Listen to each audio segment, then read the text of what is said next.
காலம் வலம்புரி என்னர் காதல் அடியவருக்கு தாளம் வழங்கி தமிழ்மறை இன்னிசை தந்தவள்ளல் என்று நாதமுனிகள் இந்த 4000 திவ்ய பிரபந்தத்தை எவ்விதம் அனுகிரகம் செய்தார் என்பதைத்தான் நாம் தற்பொழுது பார்த்து வருகிறோம். திருக்கோவில்களில் தேவகானத்தில் திவ்ய பிரபந்தம் இன்றளவும் சில திருக்கோயில்களில் பாடப்பட்டு வருகின்றது. அரையர் சேவை என்பதை நாம் நன்கு அனுபவித்து சேவிக்க வேண்டும். பலரும் அந்த கோவிலுக்கு செல்லும் பொழுதுதான் அதிகமான விஷயங்களை பேசுகிறார்கள். தேவையற்ற பேச்சுக்கள் திருக்கோவில்களில் தான் அவர்களுக்கு அதிகமாக வருகின்றது. நல்ல சேவா காலங்கள், கோஷ்டிகள் அவைகளெல்லாம் செய்யப்படும் காலத்தில் கவனம் துளியும் இல்லை. இந்த நிகழ்ச்சியை பார்க்கும் பொழுது நீங்கள் ஏதாவது ஒரு சமயத்தில் அரையர் சேவையை சேவிக்கக்கூடிய பாக்கியம் கிடைத்தது என்றால் நிஷப்தமாக இருந்து கொண்டு அந்த அரையர்கள் திவ்ய பிரபந்தத்தை அபிநயத்துடன் பாடும் அந்த அற்புத காட்சியை அனுபவியுங்கள். அப்பொழுது உங்களுக்கு நாதமுனிகளுடைய பெருமை தெரியும். நாதமுனிகள் கம்பராமாயணத்தை அரங்கேற்றும் சமயத்தில் அந்த சபைக்கு தான் தலைவராக இருந்தார் என்பதாக பெரியோர்கள் சொல்லுகிறார்கள். இது ஒரு ஆச்சரியப்படக்கூடியதான செய்தி என்றோ. திருவரங்கத்தில் ஸ்ரீரங்கநாச்சியார் சன்னதிக்கு முன்புறமாக, அதாவது ஒரு புறம் ஸ்ரீரங்கநாச்சியார் சன்னதி, மற்றொரு புறம் மேட்டு அழகிய சிங்கர், மற்றொரு புறத்தில் சுவாமி வேதாந்தரேசிகன் சன்னதி என்று மூன்றும் அமைந்திருக்கும். அதற்கு ஒரு மண்டபம் இருக்கும். நேரடியாக வடக்கு உத்தர வீதியின் வழியாக தாயார் சன்னதிக்கு நாம் செல்லும் வழியில் பார்க்கலாம். முன்புறத்தில் ஒரு பெரிய மண்டபம் அமைந்திருக்கும். அந்த மண்டபத்தில் என்ன எழுதியிருக்கும் என்றால், கம்பர் ராமாயணம் அரங்கேற்றம் செய்தருளின மண்டபம் என்பதாக அதில் இன்றும் பெயர் பலகை தொங்கவிடப்பட்டிருக்கும். பெருமாளும் பெரிய பிராட்டியாரும், ஆம், திருவரங்கத்து அப்பனும் பெரிய பிராட்டியாரும் ஸ்ரீ ரங்கநாயகி தாயாரும் இருவரும் ஏகாசனத்தில், ஒரே ஆசனத்தில். நம்முடைய பாரத தேசம் என்பது பெண்மையை போற்றக்கூடியதல்லவா? அதுவும் பெரிய பெருமாளிடமிருந்து தான சம்பிரதாயம் தொடங்கி இருக்கிறது. பெருமான் தன்னுடைய மனைவிக்கு எத்தகைய எதிர் உயர்ந்த இடத்தை அளித்திருக்கிறான் என்பதை இந்த நிகழ்ச்சியில் நாம் நேரடியாக சேவிக்கலாம். பெருமாள் ஸ்ரீ ரங்கநாதனும் அவனுடைய மனைவியான ரங்கநாயகி தாயாரும் ஏகாசனத்தில், ஒரே இடத்தில் அமர்ந்திருக்கக்கூடிய அந்த கால விசேஷத்தில் பங்குனி உத்திர சேர்த்தி என்பது அதற்கு பெயர். அந்த பங்குனி உத்திர சேர்த்தி என்று பெருமாளையும் பிராட்டியையும் முன்னிறுத்து கொண்டு நாதமுனிகளை சபைக்கு தலைவராக்கி கொண்டு கம்பநாட்டாழ்வான் கம்பராமாயணத்தை அரங்கேற்றம் செய்தார் என்று பெரியோர்கள் கொண்டாடுகிறார்கள். இவ்வளவு பெருமை அந்த சுவாமிக்கு நமக்கு இருக்கிறது. ஆகையால் அன்றோ அவரை தலைவராக பெற்ற நாம் ஒரு இருமாப்பு கொள்கிறோம். 4000ஐயும் தொகுத்தார், பகுத்தார். அவற்றுக்கு தேவகானத்தில் தாளம் அமைத்தார். மெட்டமைப்பது என்று இப்பொழுது சொல்லுகிறோம் அல்லவா? அந்த தேவகானத்தில் அதனை தாளமாக தொகுத்தார். வால்மீகி ராமாயணத்தை வால்மீகி எழுதினார். அந்த ராமாயணத்திற்கு என்ன பெருமை?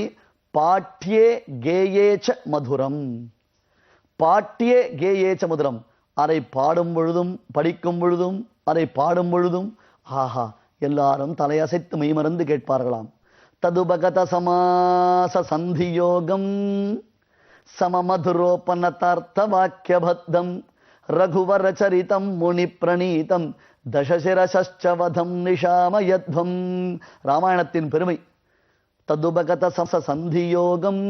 அதிகமாக நெருடலான பதப்பிரயோகங்கள் கிடையாது. ஸ்ரீமத் பாகவதம் முதலான புராணங்களில் சற்றே நெருடலான பதப்பிரயோகங்கள் உண்டு. ஆங்கிலத்தில் கன்ஜங்க்ட் கான்சனன்ட் என்கிறோம் அல்லவா? அது போன்று நெருடாது. ராமாயணம் அப்படியே மேலாக சொல்லும் அளவிற்கு இனிமையானது. எல்லோரும் தலையசைத்து இசைத்து ஆனந்திக்கும் வகையில் விளங்கக்கூடியது. அத்தகைய அந்த ராமாயணத்தை வால்மீகி தான் எழுதி முடித்தார். அடுத்தது, இதை நன்கு பாடவல்லவர்கள் யார்? நான் சொல்லிக் கொடுத்ததை தாங்கள் புரிந்து கொண்டு மற்றவர்களுக்கு சொல்லிக் கொடுக்கும் வல்லமை பெற்றவர்கள் யார் என்று யோசித்துக் கொண்டிருக்கும் பொழுது 2 சிறுவர்கள் அங்கே வந்தார்களாம். உபகதௌ மிலித பரஸ்பரோபமௌ குஷீலவௌ குஷலவ நாம காயகௌ. போஜமகாகவி சம்பூராமாயணத்தில் பேசுவான். குஷீலவௌ குஷலவ நாம காயகௌ. இவர்கள் குஷீலவர்கள், லவகுஷர்கள் என்று பெயர் பெற்றவர்கள். குஷலவர்கள், குஷலவ நாம காயகௌ குஷீலவோ. பாடுதலிலும் ஆடுதலிலும் வல்லவர்கள், நன்கு பாடத் தெரிந்தவர்கள், நன்கு ஆடத் தெரிந்தவர்கள். அப்படியே ராமனையும் லக்ஷ்மணனையும் சிறுவயதில் பார்த்தால் எந்த ஒரு ஆனந்தம் ஏற்படுமோ அதுபோன்று இவர்களை பார்த்தவுடன் மகரிஷிக்கு மனதில் ஒரு ஆனந்தம் பொங்கியது.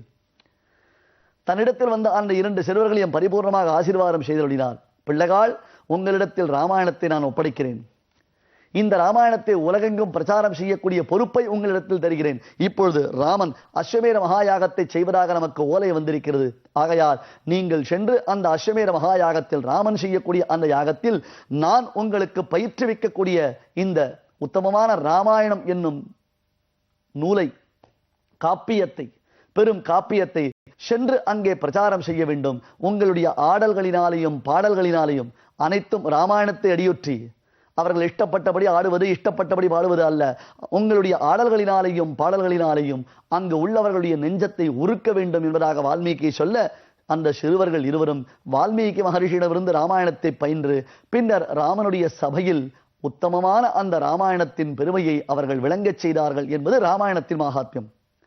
அதே போன்று தற்பொழுது வால்மீகி மகரிஷியினுடைய ஸ்தானத்தில் நாம் நாதமுனிகளை பார்க்கிறோம். அந்த நாதமுனிகளுக்கு 2 மருமகன்கள், நாதமுனிகளுடைய மருமகன்கள். ஒருவருக்கு கீழையகத்து ஆழ்வான் என்பது பெயர், மற்றொருத்தருக்கு மேலை அகத்து ஆழ்வான் என்பது பெயர். இங்கே நாதமுனிகளுடைய திவ்ய திருமேனியில், அவருடைய திருவடியில் முக்கியமான அந்த சிஷ்யர்களுடைய வரிசையை நாம் முன்புறத்தில் சேவிக்கிறோம் அல்லவா? அதில் ஒருவர் கீழை அகத்து ஆழ்வான், மற்றொருத்தர் மேலை அகத்து ஆழ்வான். அக்காலங்களில் புதிய நம்பர், பழைய நம்பர், தெருவுக்கு பெயர் உண்டா, அப்பார்ட்மெண்ட்டுக்கு பெயர் உண்டா, இப்படியெல்லாம் அந்த காலத்தில் கிடையவே கிடையாது. கீழ்ப்பக்கம், கிழக்கு பக்கம் இருந்தால் அவர் கீழை அகத்தை சேர்ந்தவர், மேற்கு பக்கம் இல்லம் இருந்தது என்றால் அவர் மேலை அகத்தை சேர்ந்தவர். மேலண்டை வீதி, கீழண்டை வீதி, தென்னண்டை வீதி என்று இன்றளவும் கிராமங்களிலும் அல்லது திவ்யதேசங்களிலும் இருக்கக்கூடிய அந்த மாடவீதிகளுக்கு பெயர் உண்டு. இப்பொழுது காஞ்சிபுரத்திற்கு செல்கிறோம், திருவல்லிக்கேணி பெருமாளை சேவிக்கிறோம். மயிலாப்பூர் திவ்யதேசத்தில் சென்று பெருமாளை சேவித்தோம் எனால் சன்னதி தெரு, பெருமானுடைய திருக்கோவில் முன்பாக இருக்கக்கூடிய அந்த வீதிக்கு சன்னதி வீதி என்பது பெயர். பெருமானுடைய கிழக்கு பக்கம் இருக்கக்கூடிய அந்த வீதிக்கு கீழண்டை வீதி என்பது பெயர். பெருமானுடைய தெற்கு பக்கம் இருக்கக்கூடியதான அந்த வீதிக்கு தென்னண்டை வீதி என்பது பெயர். ஆகையால் ஒரு பெரிய வீதியில் கிழக்கு பக்கத்தில் இருப்பவர் கீழை அகத்து ஆழ்வான். அகம் என்றால் வீடு, அந்த இல்லத்தில் வசிப்பவர். இவர் நாதமணிகளுடைய ஒரு மருமகனார். மற்றொருத்தர் மேலை அகத்து ஆழ்வான், மற்றொரு மருமகன் மேலண்டை வீதியில் இருக்கக்கூடியவர், மேலண்டை கிரகத்தில் இருக்கக்கூடியவர். அந்த 2 மருமகன்களும் நாதமணிகளுக்கு கிடைத்த பெரும் செல்வம். எப்படி வால்மீகி மகர்ஷிக்கு லவகுஷர்கள் கிடைத்தார்களோ அதுபோன்று இவர்கள் இருவரும் கிடைத்தார்கள். அவர்களை அமர்த்தி வைத்து இந்த திருவாய்மொழி என்னும் உத்தமமான திவ்ய பிரபந்தத்தை தேவகானத்தில் நாதமுனிகள் அவர்களுக்கு உபதேசம் செய்தனர். தாளம் வழங்கி தமிழ் மறை இன்னிசை தந்தவள்ளல் காலம் வலம் புரி அன்ன. 2 வாத்தியங்கள் விழாக்காலங்களில் இசைக்கப்படும். ஒரு வாத்தியத்திற்கு காஹளம் என்பது பெயர், மற்றொன்று வலம்புரி, அதாவது சங்கின் ஒலி.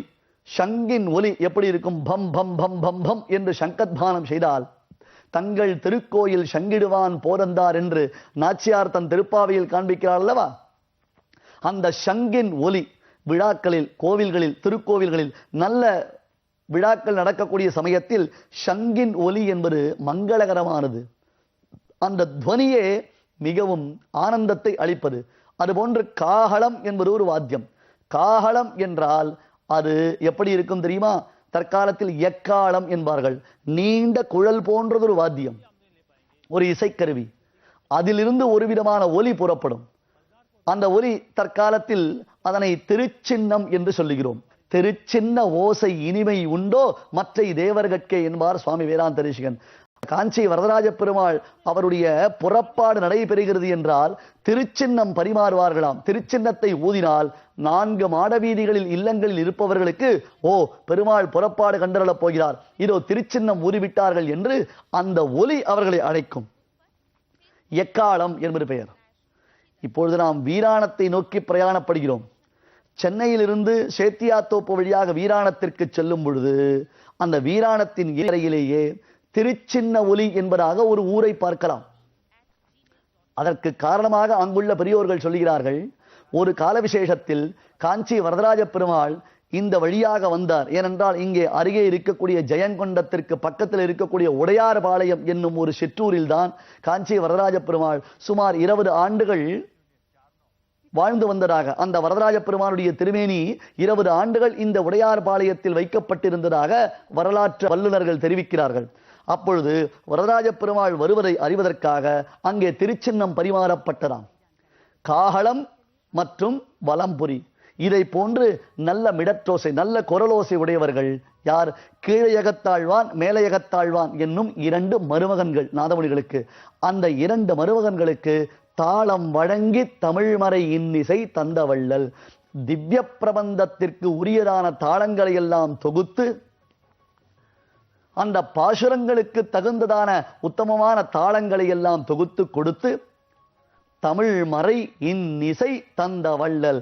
வேதம் போன்றது எப்படி வேதத்திற்கு ஸ்வரம் உண்டோ அதுபோன்று ஆழ்வார்கள் திவ்ய ஸ்ரீசுக்திகளுக்கு ஸ்வரம் உண்டு. நாதமுனிகள் கீழையகத்தாழ்வான் மேலையகத்தாழ்வான் என்னும் 2 சிஷ்யர்களுக்கு, தன்னுடைய மருமகன்களாகிற அந்த 2 சிஷ்யர்களுக்கு சொல்லி வைத்த திவ்ய பிரபந்த இன்னிசைதான் இன்றளவும் திருவரங்கம், ஸ்ரீவில்லிபுத்தூர், ஆழ்வார் திருநகரி, மேலக்கோட்டை திருநாராயணபுரம் முதலான திவ்ய கஷேத்திரங்களில் அரையர் சேவையாக அனுசந்திக்கப்படுகின்றது. பெரிய பெருமாளுக்கு அத்தியன உற்சவம் முதலான முக்கியமான உற்சவங்களில் அரையர் பெருமக்கள் கையில் தாளத்தை வைத்துக் கொண்டு தெய்வீக கானத்தில் அப்படியே மெய்மறந்து பாடுவார்கள், நம்மையும் மெய்மறக்கச் செய்வார்கள். அந்தந்த பாசுரங்களுக்கு ஏற்றாற் போலே அபிநயங்களையும் அவர்கள் காண்பிப்பார்கள். நாட்டிய சாஸ்திரம் என்பது அபிநயம் தானே. தாளம் வழங்கி தமிழ்மறை இன்னிசை தந்த வள்ளல், மூளும் தவநெறி மூட்டிய நாதமுனி கழலே. தவநெறி என்றால் பக்தி யோகம். அந்த பக்தி யோகத்தை தந்தருளின நாதமுனி கழலே, நாளும் தொழுது எழுவோம். நாம் எப்பொழுதும் நாதமுனிகளுடைய திவ்ய திருவடி தாமரைகளில் தலை சாய்க்கின்றோம். அந்த திவ்ய திருவடிகளையே தொழுது எழுகின்றோம். நமக்கு ஆர் நிகர் நானிலத்தே, நமக்கு யார் சுவாமி சதிருஷம், நமக்கு யார் சமானம், நம்மை யாரால் என்ன கேட்க முடியும்? அந்த சாத்வீக அகங்காரத்துடன் நாதமுனியின் பிரபாவங்களை தொடர்ந்து பார்க்கிறோம். ஓர்